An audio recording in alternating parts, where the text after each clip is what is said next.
Olá, pessoal. Estou aqui com a doutora Viviane Peterli, que é secretária executiva da Comissão Nacional de Residência Médica, CNRM. Doutora Viviane, muito obrigada pela sua presença. Para a gente começar, quero te pedir para me falar um pouco sobre o papel da CNRM no credenciamento, recredenciamento e descredenciamento de programas de residência médica. Olá, é um prazer poder estar participando e contribuindo um pouquinho com as informações referentes à residência médica no Brasil. Então, para a gente poder entender um pouquinho o papel da Comissão Nacional de Residência Médica, de forma muito rápida, a gente precisa entender o contexto da pós-graduação, residência médica no Brasil. Nos Estados Unidos, esse modelo de formação especializada, ele foi oficializado em meados do século XIX, principalmente ligado a serviços universitários, sendo um grande exemplo os programas de residência da Universidade de Johns Hopkins. Já no Brasil, a residência médica, ela começou a ser executada por volta de 1930, principalmente no estado de São Paulo e Rio de Janeiro, e ambos seguindo o padrão americano de treinamento em serviço, também ligado a grandes universidades. Porém, esse modelo de treinamento, ele só foi instituído oficialmente quase 40 anos após, aproximadamente na década de 70. A busca do médico recém-graduado por uma complementação do treinamento, considerando, né, o avanço tecnológico dessa época, bem como o mercado de trabalho predominante em serviços hospitalares, eles tensionaram movimentos de organização médica, né, organização desse processo de aprendizado, e que culminou com a criação da Associação Nacional dos Médicos Residentes na década de 60.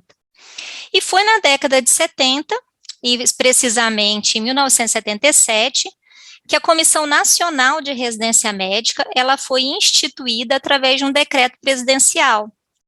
A essa instância foi atribuída a competência legal junto ao Ministério da Educação, em estabelecer os requisitos mínimos necessários que as instituições onde serão realizados os programas de residência médica devem ter, além de estabelecer a sistemática do credenciamento desses programas, bem como a avaliação periódica dos mesmos, tendo em vista o desempenho em relação às necessidades do treinamento e assistência à saúde. Então, a Comissão Nacional, é bom que a gente explique que ela é uma instância colegiada, de caráter consultivo e deliberativo do Ministério da Educação, vinculada à Secretaria de Educação Superior, e ela é composta por membros médicos, conselheiros representantes, tanto da gestão federal, estadual e municipal, quanto pelas maiores entidades de representatividade médica, incluindo a Associação Nacional dos Médicos Residentes, atribuindo características individuais de cada uma delas a esse colegiado. Além disso, os representantes das comissões estaduais de residência médica, que são chamadas as SERENs, e a do Distrito Federal, que é a Comissão Distrital de Residência Médica, os membros designados como Câmara Técnica, eles também constituem instâncias auxiliares à plenária da Comissão Nacional de Residência Médica. Então, é um órgão bastante rico, diverso, e que atua em todo esse processo de regulação das residências médicas do Brasil.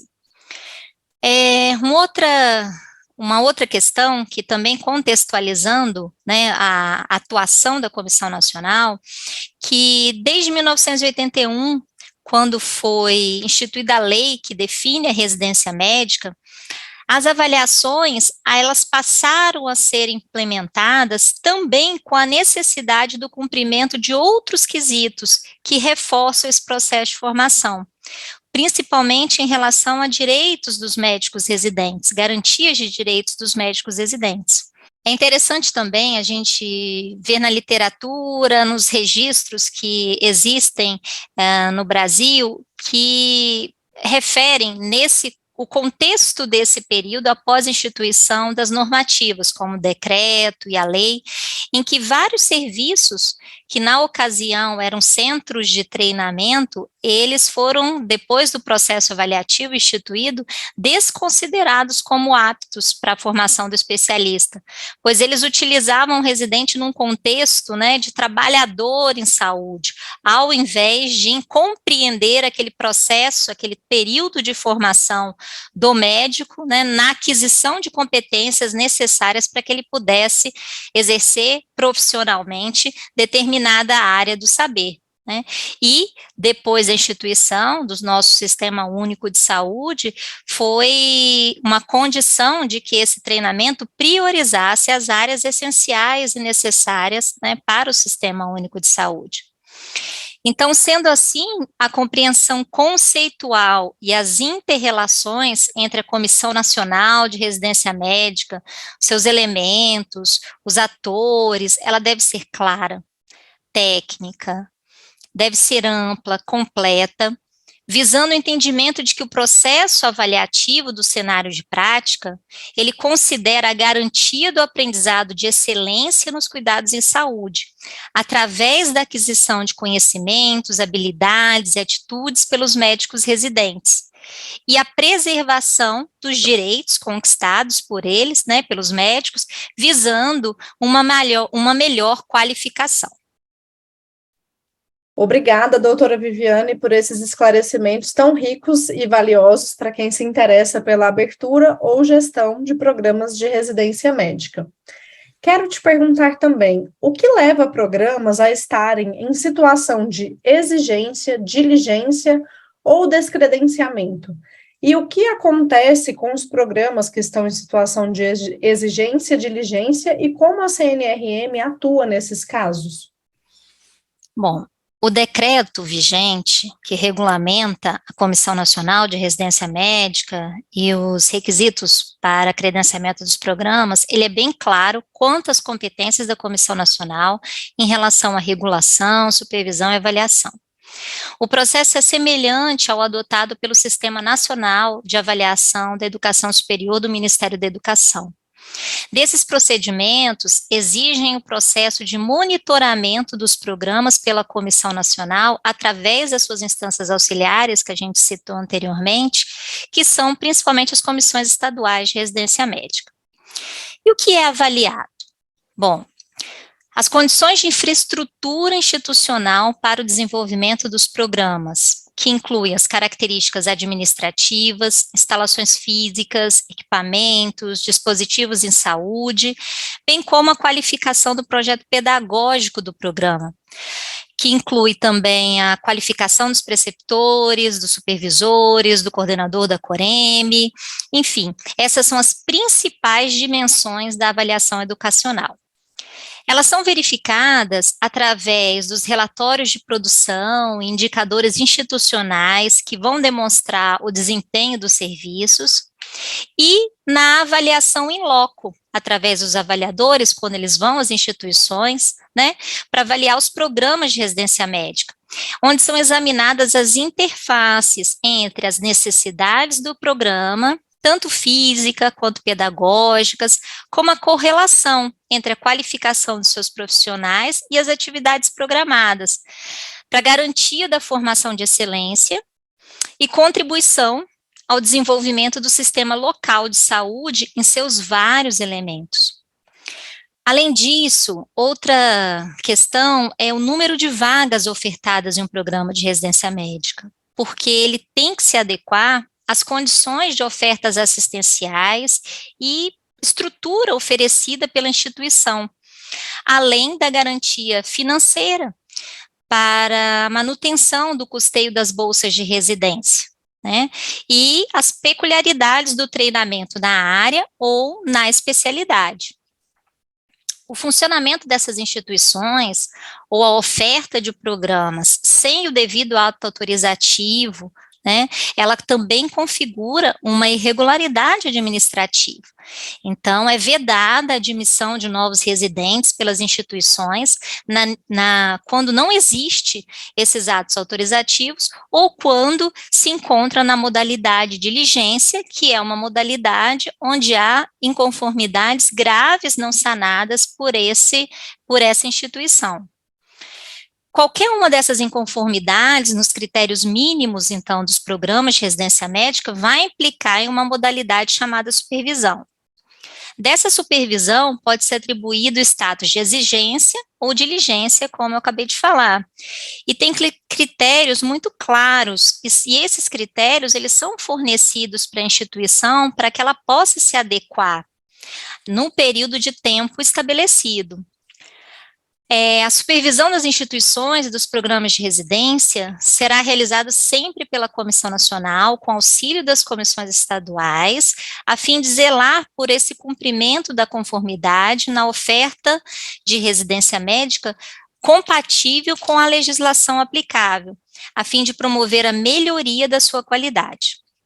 A Comissão Nacional pode, no exercício da sua atividade de supervisão, determinar a apresentação de documentos complementares ou a realização de avaliação educacional em loco por mais de uma vez. Além disso, nas modalidades que foram citadas, médicos residentes, professores, preceptores, enfim, os órgãos representativos, eles também podem apontar a qualquer momento à Comissão Nacional ou à respectiva SEREM indícios de irregularidade no funcionamento da instituição ou do programa. Esses indícios de irregularidade, eles deverão ser apresentados de modo circunstanciado, conter a qualificação do representante, a descrição clara e precisa dos fatos, pois eles serão apurados, e demais elementos relevantes para o esclarecimento do seu objeto. Essas alegações de irregularidade, elas serão então autuadas na forma de um processo administrativo e vão ser encaminhadas para a plenária para apreciação. Mensalmente, a Comissão Nacional se reúne e julga todos os processos de inconformidades, tanto os de atos regulares, como os procedimentos de atos autorizativos. E qualquer irregularidade nesses processos, sendo comprovada, será aplicada a modalidade de supervisão, medidas punitivas e reparatórias cabíveis.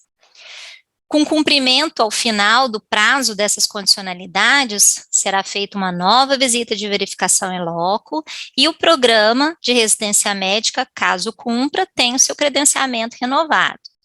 Caso não tenham sido sanadas as pendências, o programa ele pode ser até descredenciado e os médicos residentes transferidos.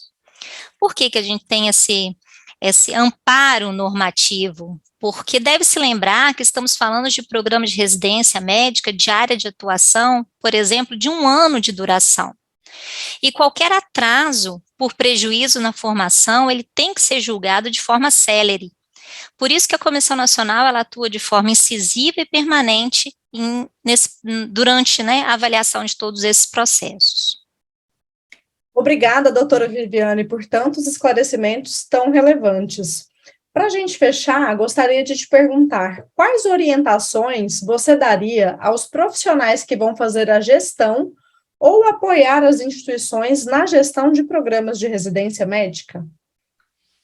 Bom, recentemente, acabou de ser publicado a resolução da Comissão Nacional número 16, de 30 de setembro de 2022, que foi publicado no Diário Oficial da União em 3 de outubro. Essa resolução, ela vem atualizar a antiga resolução que dispõe sobre a estrutura, organização e funcionamento das comissões de residência médica, que são as COREMs, nas instituições de saúde que oferecem os programas de residência médica e dá outras providências.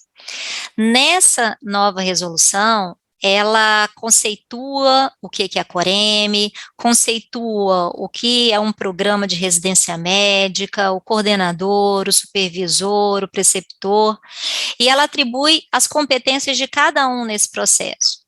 E como marco inovador, digamos assim, ela também conceitua o que seria a instituição credenciada. O que talvez seja ainda um pouco fora de alcance para muitas pessoas, e é importante essa oportunidade para que a gente possa esclarecer o que é realmente a estrutura de Coreme, né? A Coreme, semelhante ao que nós falamos na Comissão Nacional, ela também é um órgão colegiado, ela é uma instância auxiliar da Comissão Nacional de Residência Médica na instituição de saúde credenciada. E ela é constituída por um coordenador, um vice-coordenador, os supervisores dos programas de residência da instituição, um representante dos médicos residentes e um médico especialista representante da direção da instituição de saúde. Ou seja, no campo da gestão dos programas de residência médica, quando se refere ao componente institucional, ficou incluído e definido o papel tanto da instituição como cenário de prática que vai ser credenciada, quanto do representante institucional nas funções de Coreme. Então, por exemplo, em relação à instituição de saúde credenciada, né, define que ela é responsável pelos cenários de prática para o desenvolvimento dos programas, na formação do médico especialista, que cumprir os procedimentos regulares, comprovando as condições necessárias para a obtenção do credenciamento na Comissão Nacional. Então, vem nesse contínuo que foi falado anteriormente sobre a observância do decreto e da lei, né, no cumprimento e na interface entre a oferta daquele cenário como um campo de formação e as condições adequadas para que o médico especializando, ele possa, ao final, obter com segurança um título para o exercício profissional naquela área, né? Então, assim, nessa resolução, que é essencial que todos os envolvidos dentro do processo, na instituição, conheçam, ela deixa muito claro as funções tanto da instituição como desse representante institucional, principalmente em relação ao apoio à estrutura da Coreme, à estrutura dos programas e à rápida resolução, às vezes, de alguma daquelas inconformidades que foram verificadas para sua plena e rápida resolução, de modo que esse programa ele não sofra penalidades maiores, mas muito pelo contrário, ele consiga voltar ao seu status de credenciamento e ser, sim, né, um cenário adequado num processo de formação. Precisamos de especialistas, a gente acabou de passar por uma pandemia, onde a gente viu a necessidade, né, do envolvimento de todos nesse processo. Então, as resoluções, as normativas, elas nos direcionam, mas o papel de cada um no cenário é fundamental para que esse conjunto ele consiga trazer resultados de qualidade para a saúde brasileira. Obrigada, doutora Viviane, agradecemos a sua participação, tenho certeza que serão contribuições valiosas para quem se interessa pela gestão de programas de residência médica no Brasil.